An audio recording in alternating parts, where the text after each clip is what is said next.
Salut, salut, bonsoir, bonsoir. C'est Congo News 24. Nous sommes encore aujourd'hui pour vous présenter cette émission sur notre beau pays, la RDC. Comme toujours, avant de commencer, nous disons merci à Dieu.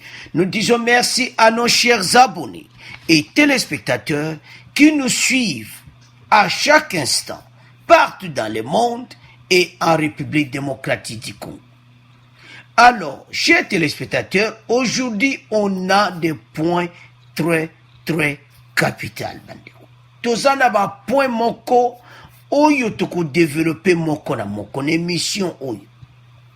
Boye ça va de côté émission bandi, parce que l'émission oyo za som. FCC à Kisantu. Pourquoi pas Kingankati? Pourquoi réunion eza suna Kingankati te? Pourquoi ba poni Kisantu? Toko développer en émission na biso. Ma solo eza ko sakana ngote bandeko. La Kabylie bazoluka toutes les stratégies. Donc, toutes les stratégies pour pas déborder béton, mais béton écoutez à la caca béton. Et ça passe.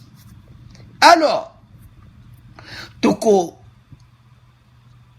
aborder ce point, oyo, ba réalisation président Félix Azakoussal. Ba réalisation kosaka na ngote bandeko. Donc, chaque jour, a pesaka peuple. Donc, ba surprise chaque fois. Oyo bimina bichene à 2020, alo bandiko, toko yoka, port de banana, toko landa extrait wana, ya port de banana bandiko. Port moko ezo salamana banana, alo bandiko, toko tiela bino video boko landa. Situation ya Beni bandiko, fatia juba mesure nécessaire,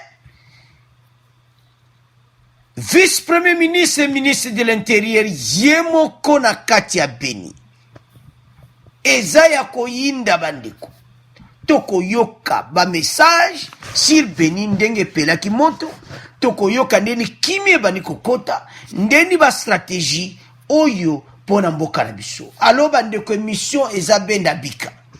Boye psa bandeko ke bandi déjà. Donc, FCC balobi ke Kingakati zo pesa lisu te balobi to kene Kisantu to lukande na kobuka béton eza ya koyinda esi yindi déjà bandiko. Alors commençons avec les premiers points. La réalisation de Fachi pour na port ya banana. Alors bandiko to banana premier point. Alors chers téléspectateurs, premier point oyo eza pona koyebisa peuple ete mboka na biso ezoke na direction ya kitoko, mais problème eke eloko ya kitoko tango eyaka toujours il faut mona ba blocage ezalaka. Me makambo ezoleka na Beni wana eza ba attaque moko akosakana nango te. Alors me wana eza na point ya suka oyo tolobi na bino ete Renew elongwe na Kingankati ekomi na Kisantu. Wana tozoya na po wana po asuka bandiko. Alors, Fachi ler kaka kota ki bokonzi ba projet na ye nyonso oya lobaki ezo salama moko na moko. Liloba nyonso ya prononcer na munoko na yi ezo salama moko na moko. Projet na ye a 100 jours. Makamu nyonso alobaki ezo salama moko na moko. Alors, tango batu bazo tala yango, donc, ba pression koyana ba niveau ebele. Ba réalisation Fachi azoya nango eza innovation pona mboka na biso. Toko tiela bino extrait. Mboka ezo koma na niveau moko chez téléspectateur. O bozo mona na est wana ba bengaka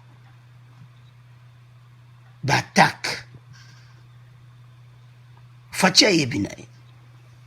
eloko nyonso eyaka na bakomba eza bakomba ko badefi oyo baloba ta oyo akoti batune question quels sont les défis azalaki clair très intelligent abi premier défi neza l'est de la RDC mais kuna nanu tokomi nanu te tozoya na po wana bandeko. Alors citation tozosolo awa eza réalisation ya monene asali na port ya Banana alobaki na baprogramme na nyonso na baprojet nyonso au port de Banana. Bandeko nayebi te ebele so boyeba Congo boyebi Banana ndeni eza au bord de la mer. Ce n'est pas au bord du fleuve mais au bord de la mer.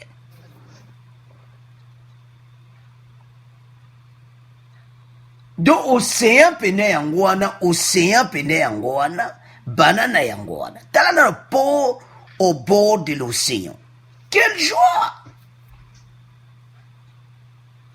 Pour eza na océan donc ozomona pena ke océan yango wana ezoleka. Alors bandeko makambo nyonso ntango eyaka kitoko eyaka toujours na bablocage. Soko moni esengo eza na bato ya Banana so moni bachie coutumier bawuti bipai na bipai le fin fond. Chers téléspectateurs boye bachie coutumier très bien. Bachie coutumier baza bato mwa pamba te bango bazali bato oyo misu na bango emonana na butu emonaka na moi. Chers coutumier amonaka na butu amonaka na moi bo comprendre na zolo. Chers coutumier azane ba misu ka moko te. Tala ba chers coutumier baba na kobinela yo. Bachie coutumier bamonaka loin. Sepelisa bachie coutumier makama kitoko koya. Mobutu avait réuni tous les chefs coutumiers de la RDC. Mais Fati Kuta Bengine Bangoti. Bokolanda na vidéo. Tous les chefs coutumiers bazana Banana. Ezaya koyinda ese yindi tous les chefs coutumiers na Banana. Masolo et Banda. Mais Fati Muta Bengi Bangoti. Fati Muta invité Bangoti. Do bango moko ba monikaka que non. Bachie coutumier nyos to kende to sangana. To supporter président Félix. Bo ba ide aboyi. Kaka Fati Muta yakana. Bino bobo zo rêver. Bandeko bele to tala bango to zo na poana suka. Yindi na ese boda bodo baniko loba n'importe quoi. Masolo wana est eza toujours les attaques. Parce que makamba kitoko eza kuya toujours ya na po wana. Parce que Fatia c'est à comprendre peuple. Alors à Banana tous les chefs coutumiers ba yekuna. Bobilera Mobutu aza osangisa mba wuti na ba province basangana. Mais bake kuna Fati Muta bengi bango te. Bake ko bine la président na bango. Pourquoi? Parce que saleli bango d'abord pour wane ko bende wa misala ebele. Bana bako joa misala au lieu que bateau sa koseti ba matadi ba boma bateau ko suka noka na Banana lisolo esili. Oui, bateau monsieur senga ke ya ti boma et ya ti matadi ça dépend destination biloko ndele koya.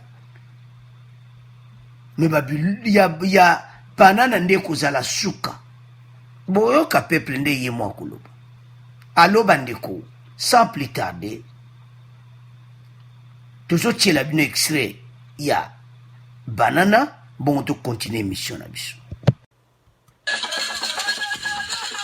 Son et rythme de musique traditionnelle C'est une journée faste pour le Né Congo qui jubile après la prise en compte par le gouvernement du projet de construction du port en eau profonde dans le budget 2020 adopté par l'Assemblée nationale. Une première depuis 1925, date de la jeunesse de ce projet. Puisque c'est inscrit, nous félicitons déjà le Premier ministre. Nous l'encourageons avec son gouvernement. Et nous voudrons également que l'Assemblée nationale et le Sénat puissent donner à la République ce grand projet qui est attendu. Et donc nous avons deux faits majeurs. La parole du chef de l'État prononcée, non seulement devant la notabilité de la République, mais devant les institutions internationales à Paris. Nous avons également le budget 2020 dans lequel est déjà inscrit les ports en eau profonde.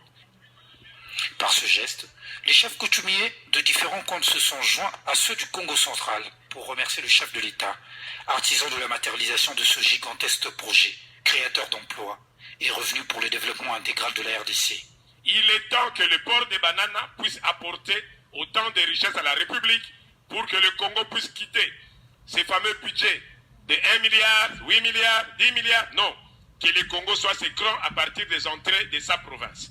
C'est dans ce sens que les autorités traditionnelles de la RDC sont ici présents pour soutenir la parole du chef de l'État. Nous disons que parole du chef de l'État, c'est parole d'évangile, disent les chrétiens. Nous voudrions que cette décision qu'elle a prise de voir concret ces projets de Banana puisse être renforcé, accompagné par la population, et que dit population, dit Congolais, qui dit Congolais, dit les ancêtres du Congo, et qui dit ancêtre, dit le chef coutumier. Ces autorités coutumières venues de différentes communautés du pays en appellent à la capitalisation de tout et chacun à leur niveau pour que cet élan déjà entamé augure une fin heureuse à ce projet de souveraineté nationale situé à Banana, à la corne de la ville côtière de Mwanda. Ils souhaitent à l'inauguration de travaux. Alors, chers téléspectateurs, Tolandi wana, Tolandi biso nyonso. Bashe coutumier ba wuti bipai na bipai bake bango nyonso kobindela mokonzi aza kutu wana te pona projet wana alobaki esalami. Baresite oyo yango wana ozomona bapression ezoya likolo faci. Mais à quoi passer, ce sont des épreuves, des défis. Défis majeurs. Yangoana. Azaki sage. Aloba qui définit mon nez est. Dans la réalisation boye, bateau tabazo komisaye. Tepsi mne bandeli. Chez coutumier, amona kana moi, amona kana butu. Chez coutumier, amona kana moi, amona kana butu. Donc, wane zana marka ba chez coutumier, to zana beje de kota muzindo nango, bo comprendre donc chez coutumier so ba kumo bine la yo. Bo ya kumeka, o ngana za franc-maçon. Franc-maçon ko lekana. Tala, bandeko, ba chez coutumier ko, batu wana tu ozomona wana batu abata mystique wana ona politique na ba moto tanga ba kombo ati la Kabylie et tout cela so bazabata monde mystique eko simba te na ba chez coutumier so ba meki ba chez coutumier ba kolekana ba diare chez coutumier ba sakana kana bango te bazana force parce que bazaba kondia mabele yozo nyata mabele wana siko tangu bango bazo supporter faci tala chez téléspectateurs to émission tout ça pour expliquer peuple et ce qui chez coutumier ba komo binela yo c'est que makambo eza solo parce bazaba sage chez coutumier kwa ko binelo pamba pamba te chez coutumier ko sala ba réunion te ka bongo makama minene salami les bons projets et ce mona kabeli ba mbongo non bazo sepela projet ko kotsa ba misala so ki mundela zo sala ba commentaire ndenge wa mundele asala ba commentaire ndenge ni pora banana e ko benda ba misala na peuple alors fatia ni RDC mobimba partout misala ezala peuple abima na pauvreté parce que port wana eko comme ça doba misala ekosala bebele bandeko il faut tozala biso nyonso nsima ya président Félix Tshisekedi malgré mutu nyonso akokaka na makambo nyonso te me talo aza kosala tala bashie coutumier tala bashie coutumier bazobinela faci boyo ya komeka faci ko okomona bashie coutumier mbango okobandako ndaba pancarte wana na biloko na FCC kwaya na mabele bon wana ezaka bocomprendre kapo bashie coutumier basakana na bango te ntango bosala bareunion na kisantu wana tozoya na depo wana suka tolingi te tobebisa po wana suka alo bandeko tolandi biso nyonso wana commentaire mingi eza te faci azosala batravail do misala ezomwana avudi commenter toleka sikoyo na deuxième point na biso bandeko bongo tocontinue mission na biso. Alors, deuxième point bandeko toloba nini les exploits ebendaka toujours badega boyebi même nini wana mise wana ndenge evandi makambo esalami menace ezalaki makasi parce eza succès mpo na président Félix koinaugure yango projet wana ebanda kala me etika kosalama te me akozwaka bamenace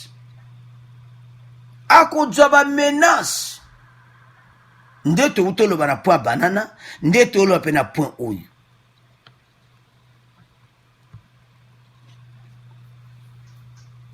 akozwa bamenace aosakana nango te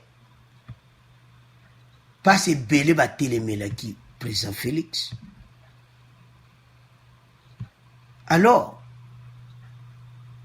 bamenace wana ezoya mpona nini quand il y a un succès boyebaki badefi ezali tendo tienoka mwa extra avant toleka na makambo ya est makambo ya Beni mpo wana eza deuxième point na biso mais toyotia mwa extrait to expliquer bino pourquoi eloko kitoko so esalami okomona donc mitema bato ya mosusu tozoya na po wana parce que makambo esalami na est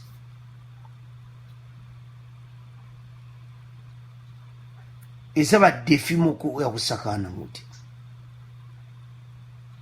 mais avant tokota po toloba problème ya est toyotia bino extrait oyo l'exploit oyo esalamaki ntango président de la république avisitaki mission apasi ebele botangi bafoto pete bomonaki te ndeni son excellence aza nango na cortège asika komi nango bacortège wana ko na ndenge akozokotako bon totiela bino yango bongo tocontinue mission na biso parce que l'exploit ya président Félix yango badefi na ye motu nyonso azotelemela ye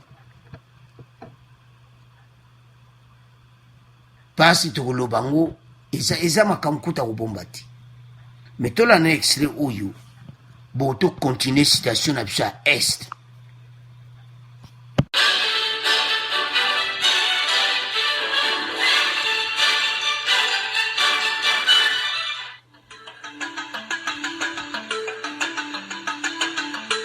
À l'image de ces géants qui se réveillent, la RDC, l'histoire et l'identité culturelle congolaise a désormais un toit digne de ce nom.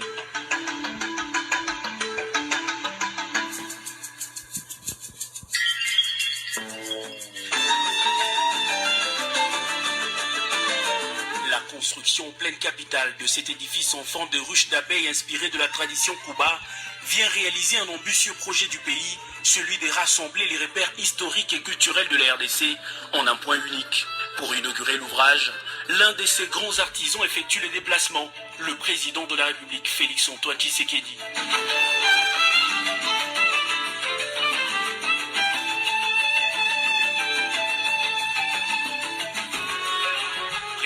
tour la parole, le directeur de ce centre et le ministre de la Culture ont tracé date et événements à l'appui le processus qui aboutit ce jour.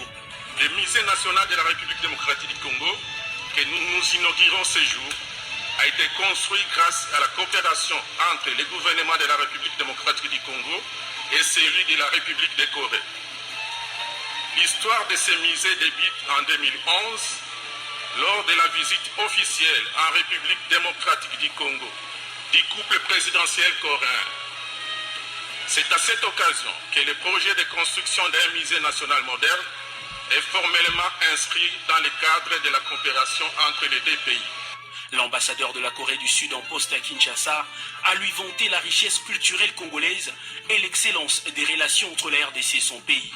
Coopération qui a permis au fond de l'agence de coopération coréenne KOICA de sortir de terre cet édifice construit sur 6000 mètres carrés, le plus important coréen en Afrique.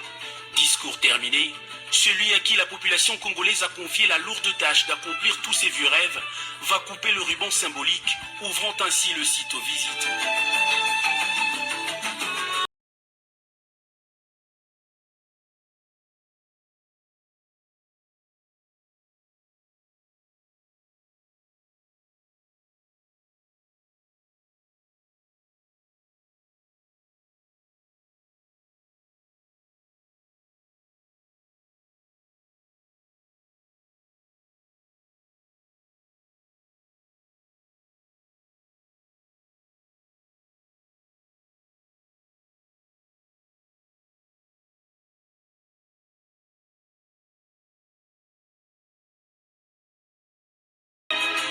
Avec 3 salles d'exposition, dont une temporaire et 2 permanentes, l'ouvrage qui a pris 3 ans pour être construit selon les normes muséales décrit, outre le cycle de la vie et l'expression culturelle, l'histoire politique et culturelle du pays.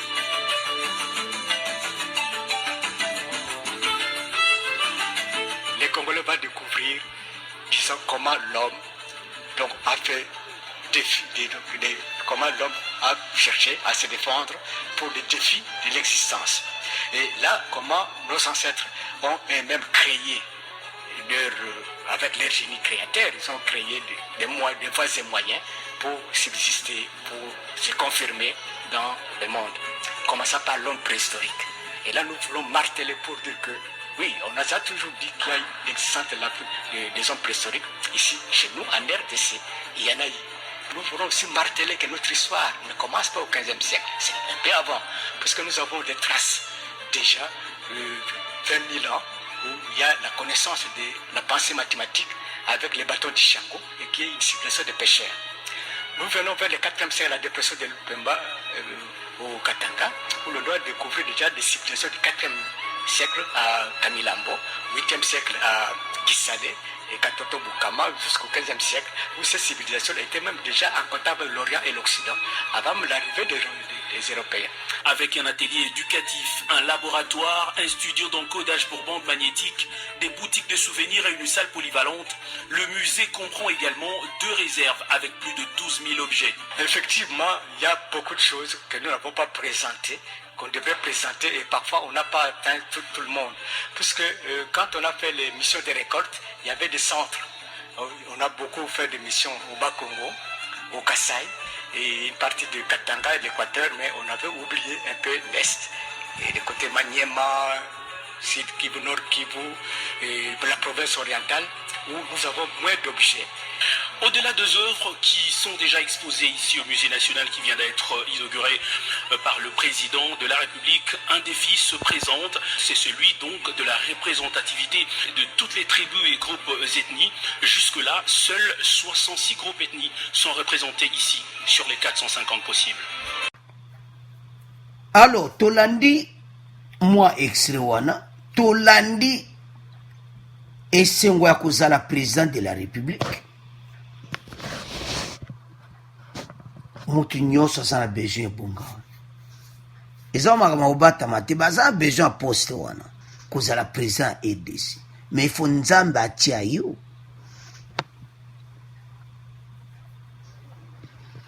defi wana oyo ya este na minembwe nde bozomona foto wana katolike akoti makambo wana donc eza badefi moko akosakana nango te. Faci achange me bacortège na ye bato entourage na ye nyonso.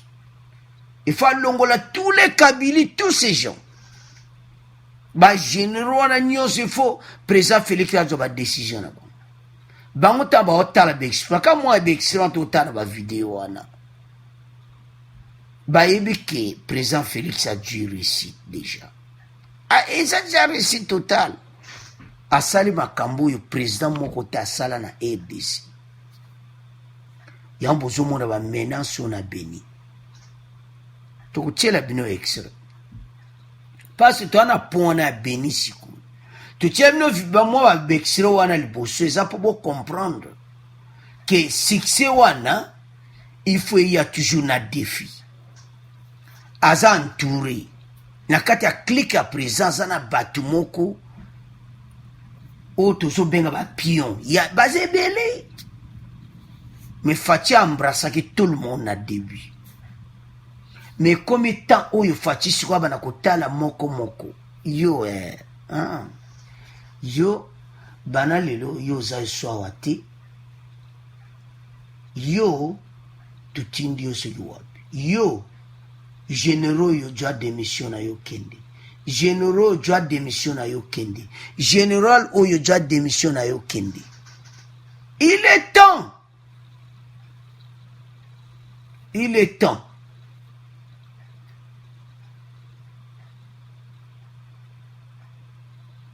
Il est temps.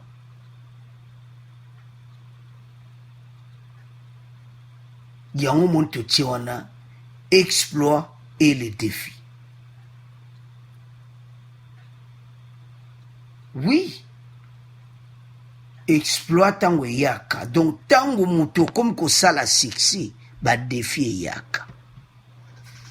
Catholique a levé clair que citation ya minembwe na Beni basala tout basilisa. Mais pour basilisa pour na bino pe catholique tabo lobaka bozambela mino mi balepe. Tabo lobaka parce que makambo ebele bino pe moi ba désordre pe salamaki.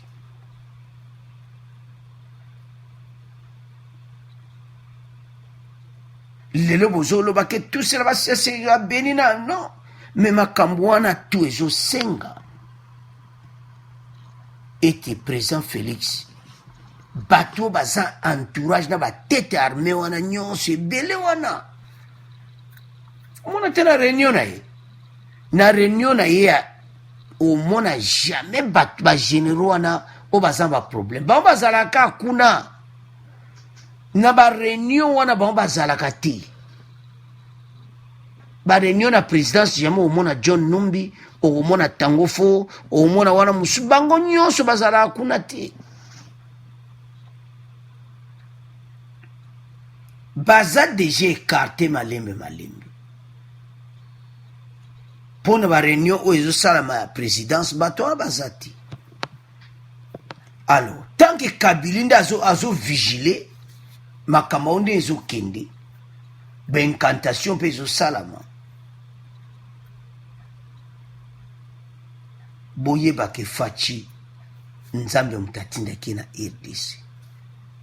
Makambo a este oyo kusila. Ba Congolo ba lingi réussite mboka na biso sala ba omo apasi. Ya oto yebisa bandeko nyonso tango zolanda mission oyo. Koya wate po ya kofinga bato ba commentaire kofinga bato. Toko bloquer yo.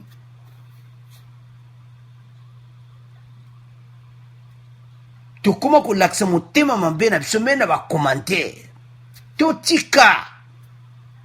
Tango Faci zo yamba mutu nyonso lelo kasi ba défi makasi pwani.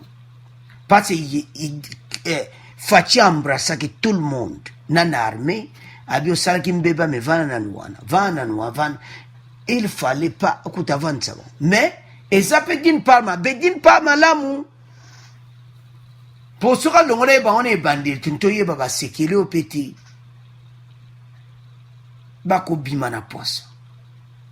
Faci sécurité, nous se sentir. Tu as bino excellent pour l'année. Donc sécurité à présent, bato tu wana bazalela la Kabylie baozala soutien à comprendre bomona bilongo ya sika kuna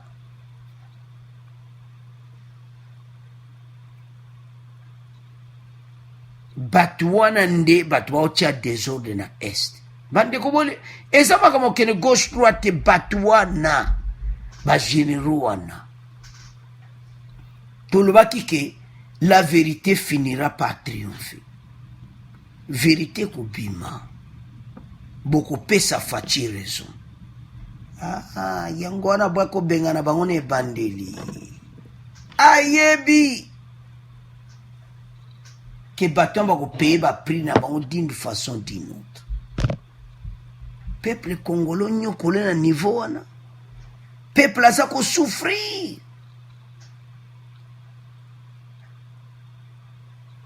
peuple abeni atomboki pasi pasi eleki nde bazoboma baninga na bazomona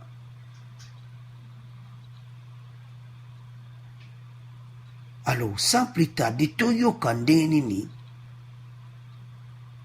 ministre de l'intérieur akendaki kuna azala kuna en personne bapolicier bazala partout parce elobi ndeko moi c'est 21 000 wana bachiffre wana eza ya solo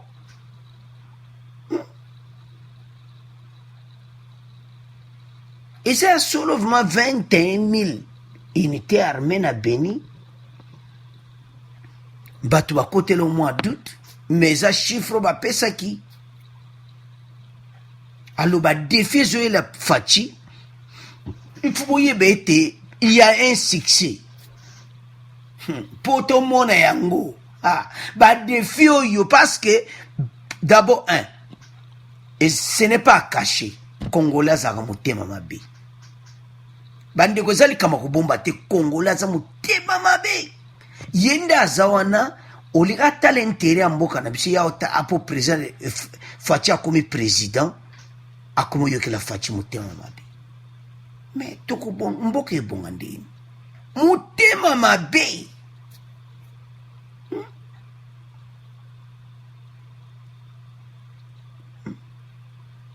connexion entre Kabylie na bato na il faut kokata yango complètement faut bakata connexion wana la Kabylie na groupe na ye parce oyo ezose passe wana oyo abenda bika wana oyo ewuti koleka eza badefi mais présence oleka yango catholique nde ebandeli mpe bato babandeli mpe badésordre makambo mosusu tokozonga su wana te parce que pour le moment catholique déjà azosenga bopoza wana nyonso oyo basoi-disant bazo vérité o des urnes bayebisi bango bandima faci comme président catholique alobi yango donc masolo akute komi nango le passé ebele mpe bakomi déjà komi kiti mais faci azomona bango tala fo bondima président Félix na oyo asali toyebi tobotama bakongole motema mabe eza makambo kobomba te mais tondima oyo asali sono tala bagroupe mosusu bazosala contre mokonzi na biso alors tolanda extrait oyo bongo tocontinue émission na biso. Situation à Béni. Un calme précaire est revenu dans la ville où les activités sont également totalement paralysées. Un couvre-feu a été décrété hier soir par les autorités à Béni et dans ses environs, mais il n'a été que partiellement respecté. Dans un communiqué, la MONUSCO a dit comprendre la frustration et la colère de la population, tout en condamnant la violence dirigée contre ces installations qui ne fait qu'affaiblir la lutte contre les ADF. Mais sur le terrain, la défiance reste très forte vis-à-vis de l'action des casques bleus, et ce malgré la convocation en urgence d'une réunion de sécurité nationale hier à Kinshasa, à l'issue de laquelle la présidence congolaise a annoncé de futures opérations conjointes entre l'armée, les FARDC et la MONUSCO, ainsi que l'installation d'un quartier général avancé des forces armées à Béni. Explication signée Lisa Fabian, et à noter que le vice-premier ministre de l'Intérieur, Gilbert Concondé, vient d'arriver à Béni. Il a rappelé les efforts en matière de sécurité et de renfort sur place, mais il a aussi lancé un message à la population qu'il appelle à ne pas s'en prendre à la MONUSCO. On l'écoute. Vous savez que la MONUSCO est ici et que parfois, souvent d'ailleurs, elle intervient en termes de logistique, mais pour le maintien de l'ordre, pour la sécurité de nos populations, c'est d'abord une tâche qui relève essentiellement des responsabilités régaliennes de l'État. Et là, nous nous assumons entièrement, comme nous sommes en collaboration avec la MONUSCO, qui intervient sur plusieurs domaines.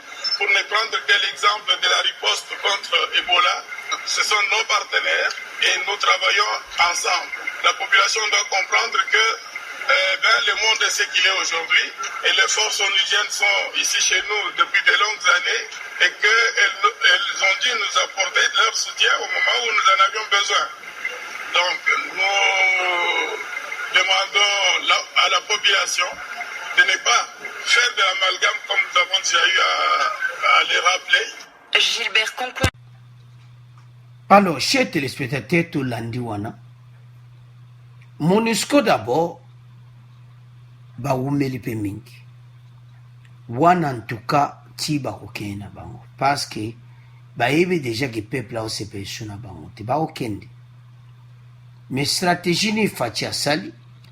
Arrivé à Kankonde Kuna, vice-premier ministre et ministre de l'Intérieur, et l'on basali couvre-feu mbalamoko, police partout.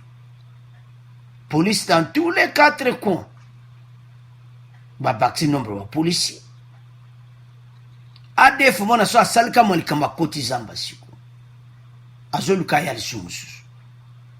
Siko loko nini bango ba yebaka ke place wana soda na bisa zate, place ba zate tout ça. Ba yena mayele basa dégâts. Donc, il faut pas vérifier les généraux.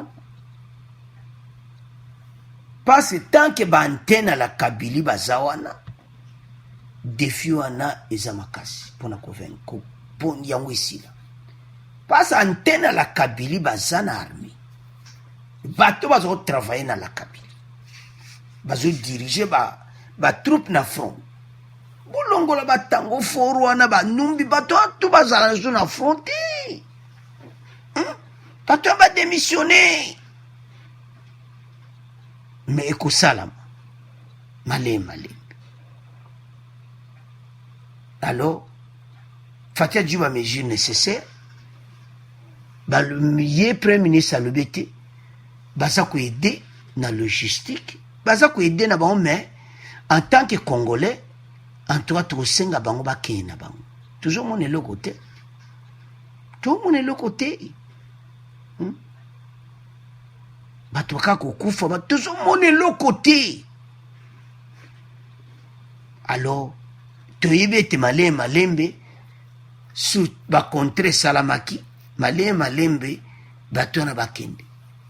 Ateza la imminente, mais malembe bato andimite que 2020 aussi la bangwa. Ba okende. Parce pression il faut bakende. Yango catholique ba yena situation ya Minembwe na Beni. Parce na Minembwe pour le moment commission de Jérusalem. Mais na Beni armée FARDC ba joba responsabilité. C'est que problème est zawana. Défi munene zake armée américaine mwabe intervenir ezate. Tu tiens une mission elekaki. Bango basengi tango fo numbi baton a tout démission. Il faut dans la France phare de ces badjubi bunde le fatia somba ki me. ADF ezakako ko yindisa. Alors catholique ba yena message ba lobi calme na Beni pe na Minembwe. Maloba monso ba lobi yo kanaka makasi. Mais il faut pas continuer bâtir pression là-bas. Généraux on va démissionner. Catholique il faut le papier à bango. Mais à ce temps comment va généraux tanga on va démissionner parce que bisogno sto yebi.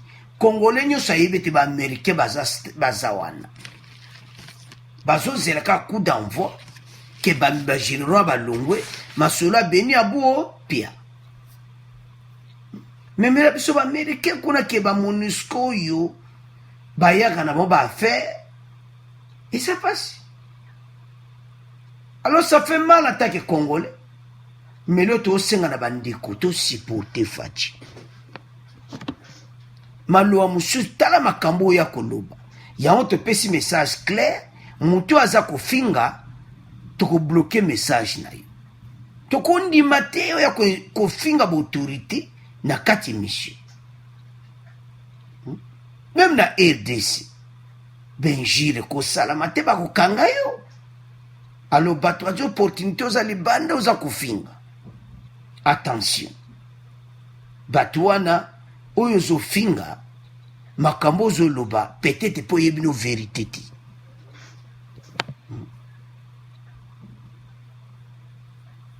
Et ça passe de mon peuple à tombeau qui passe mon espoir. Et ça droit à peuple. Qu'on l'accepte pas présent que to lingi bateau. Mais ça te qui te profite non to bana ko benjir. Non. On a to ko accepter monter na chaîne na biso. Allo bandeko. Émission yo to senga. Biso nyos dos à l'ensemble. Et zalozaki no ko finga Faci supporter ensemble. Totonga RTC. Donc bomoni ba réalisation o asali asana ina neti. Bon là au sala 2 ans. Boy banali kama kitoko nyoso défi yaka. Oyo nyoso ile kana za défi. Mais kolekana ngo ekolekana pour Faci azama kama kitoko abombeli ba peuple congolais. Ba projet wana ya lobaki ko salama parce que makamuto lobaki zo salama nango. Makamuto lobaki zo salama nango. Yango tozo senga na bandeko. Peuple congolais. Faci zo sala be exploit ya ko saka nango ti. Azo sala be exploit. Donc aza pembeni na ba congolais. Alingi mboka na ye. Alingi mboka na ye. Poto l'aksabino ke alingi mboka na ye. Bandiko. To tiela bino extrait oyo. Bongo to continue mission na biso.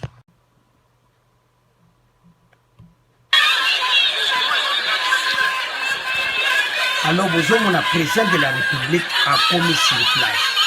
Il y a un peuple à Ganga, président de la République, il y a un mauvais moment où il bête na kisasa et c'est des dégâts. Il y a un sacanté, quelques bateaux va couper. Mon président de la République a y est présent en place pour les années passées pour les années. Alors, chers téléspectateurs, Bolandi extrawana Faci a komi na liwana oyo ya ebulema wana ndenge ebukani. Le chef de l'État vient d'arriver sur le lieu du plus gros des éboulements, celui de la commune de Lemba, quartier de Livulu, Trinité Limomo Santo, l'avenue universitaire, non loin de la réintendance, est coupée en deux. Et ça passe. Batu bavana bokonzi pendant 18 ans batia ko bongsa mbokati. Faci zo bandela makambu nyonso. Alo bandeko. Bo preza ya bino moko tali kambala mo ba ye. Faci so li kapitanda za okende partout na ba Sud Kivu.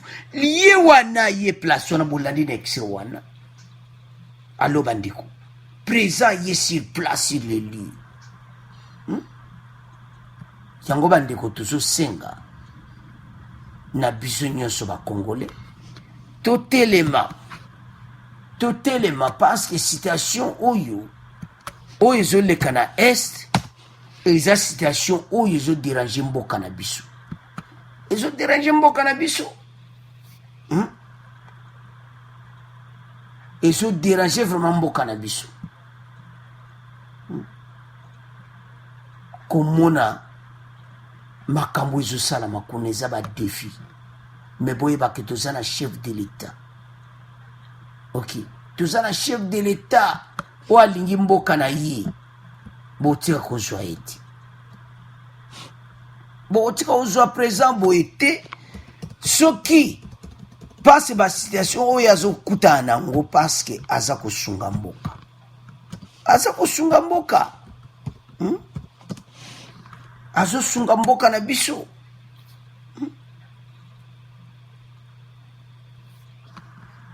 Azosunga vraiment mboka na biso. Ye mo ake place wana ebulema esalami na Kinshasa, mbula ebeti bato donc pasi. Mais ntango faci ota biloko ya ndenge ezosala epasi, pasi ye alingi congolais asepela. Alors kala te makambo oyo nyonso ekoma histoire. Boyebiki atamboli RDC mobimba, amoni pasi ya bacongolais na est, amoni yango face à face. Yango tosenga ete bandeko tosoutenir Faci, tala bolingo azolakisa likambo kaka esalemi mbala moko aza wana, mbula na ebete na kina akei na lemba sur place na livulu kuna. Bato ebele toperdre, bato ebele, bandako, biloko ebele nde ebukani mbula wana. Mpo na nini 18 ans bato basali na pouvoir batiko bongisa yango tala tokende na mpo wana mpo tolingi kobebisa yango te toke sikoyo pourquoi pas Kingankati Kisantu. Alors, chers téléspectateurs, tokomi na point oyo. Pourquoi balunge Kingankati bakomi na Kisantu? Et la question peuple a komotuna. Oh, Kingankati, ezali ba réunion kuna. Autorité morale kuna.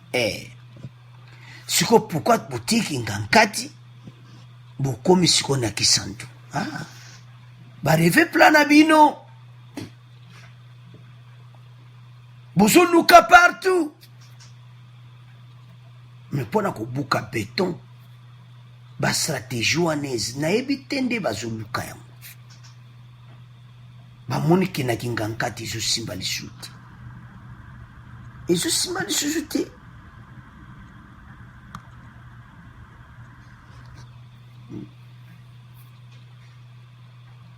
Le FCC en retraite à Kisantu pour batala o nini lekaki na période d'élection pour ani bagayan kiti tout ça son on tala biloko wana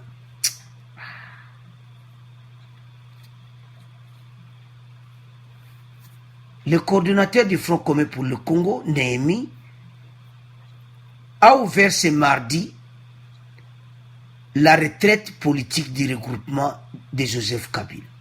Dans son discours, il s'est également appesanti sur la coalition qu'il forme avec les CAP pour l'échange de Félix Tshisekedi.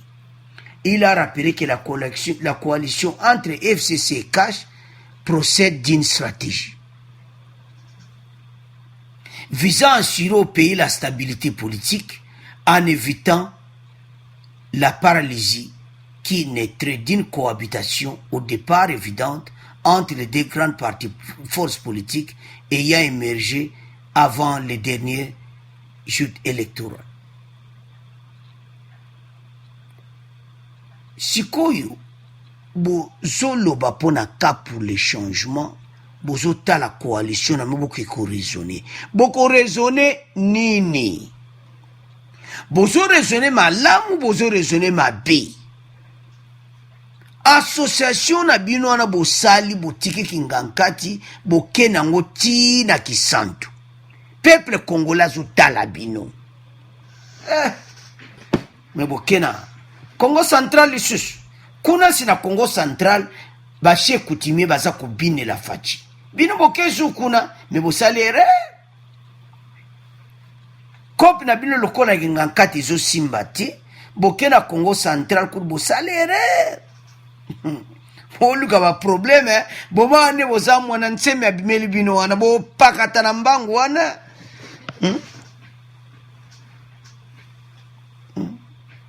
Bokena Kisantu, mena Kisantu kuna kutu. Bon. La question va tuna pourquoi pas Kingankati comme Kisantu? Bandeko, soto omona ngo boye bozo lande eza lokola te tant toza ko lo makambu eza sérieux. Boye so match zo simba te faut changer de stratégie. Et eza stratégie moi ya kitoko.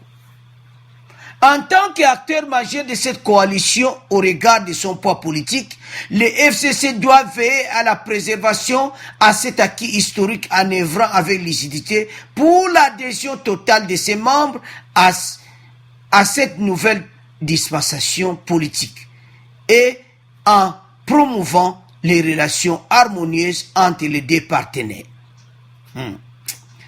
Tala, tango boza kuna, bozo raisonner. Pande bota na point l'ordre du jour, toujours raisonner, ndento tambola na cash. Kabila tchebo zo beta ba prière na ende umoni wana.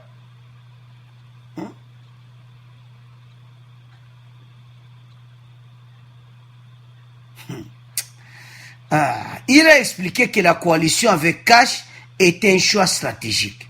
Il est également revenu sur le comportement à tenir par les deux parties.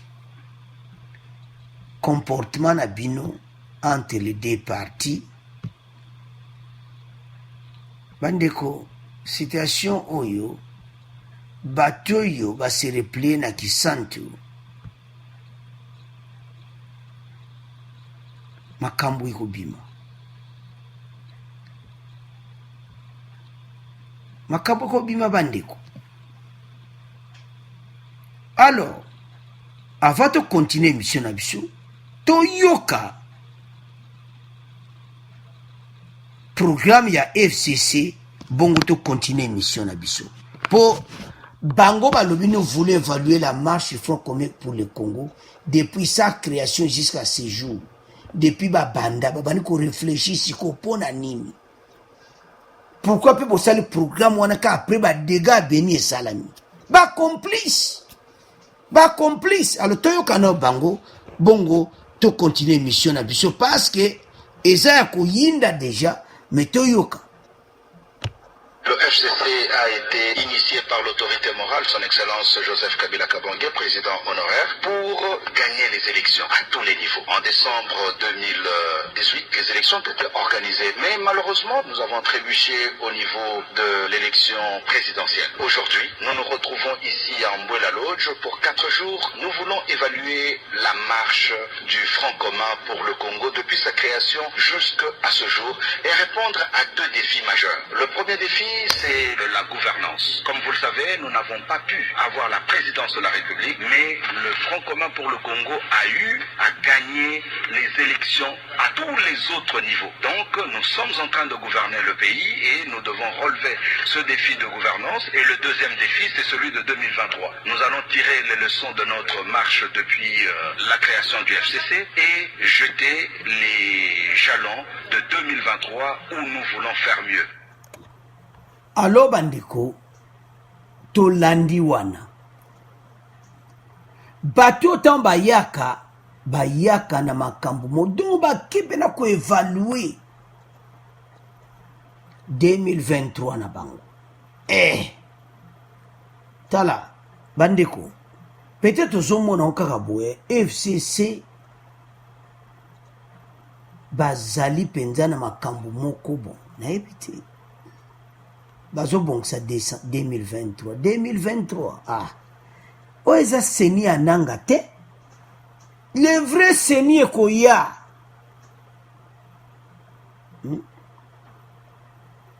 nous voulons évaluer la marche du Front commun pour le Congo depuis sa création. Nous n'avons pas pu voler la présidence, mais le Front commun pour le Congo a y gagné les élections à tous les autres niveaux. Bo gagné qui était ezalaki fraude. Ba député wana nyonso nanga mutachila kibino. Bino bokoko gagné te.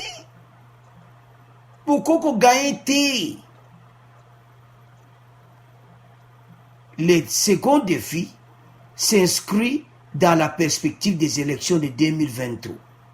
Durant cette rencontre de 4 jours, nous allons jeter les jalons de 2023 où nous voulons faire mieux. Bon, faire mieux.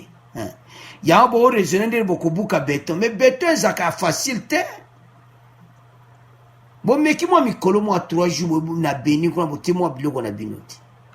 Béni, comme na kimia. Ba généraux na bino bo tchaki kuna, ba kolongwa. Ba antenne na bino bo tchaki kuna, ba ko kende. Ta FCC oyo. Tal n'habite. Baza batu moko, bon. Parce que bateau yo, bazo sala tout fatia échoué. Bazo sala nyonso fatia échoué. Mezo simba kakati. Bolandi bango, bisa kotie la bino ba preuve. Bolandi bango. Bolandi bango.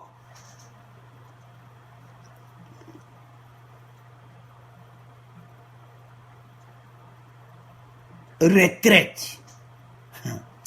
Tala, chers téléspectateurs, biso ya kanabe extrait on te tient la cabine. Bon, o balimba luke pa fatie ko simbate, ya on te sa peuple bo telema. Bato bae bazo luka tout. Ba généraux wana nyonso, ba antenne na bango wana nyonso bako pumbwa. Soki ba généraux ba longwe kimi ekota na est. Alors bandeko, tout ceci point oyo. Tout comment les gars on a résumé émission na biso. Alors chez téléspectateurs, premier point to loba qui était port à banana, ndenge nene komi. Ezo banda kala tendel ba chez coutumier ba obine la président ba sangani kuna. To l'action bino be exploit président Jazo Sala. To l'action be exploit a miser bolanda ki yango. Alors ba défier makasi makamba est, mais président maîtriser yango atindi ministre de l'intérieur masolo evandi. Alors bandeko zango bolandi bino nyonso FCC bolandi oyo balobi biso tant to yela kabino bandeko to yela bino ba preuve. Alors bandeko bo s'abonner ba commenter to yebse ba tibele ba commenter les amalamu ezaka bien teto ba ko bloquer bino to pesa ba commenter a kitoko ou bien critique moko eza normal eza ba critique te ou ezo déranger mboka na biso. Tous à l'ensemble, to lingana, to tika ko fingana, tous à la bomoko to kolonga. FCC ba koki retraite, ba lobi kingankati kope zo simbate, ba ke kisantu. Kisantu pe ba komi kuna ba kuta na béton. Tamba komi ba kuta na béton na kisantu, match baluki nango. Ba komo raisonner sur 2023. Eza ya koyinda, abonnez massivement. Au revoir, à la prochaine.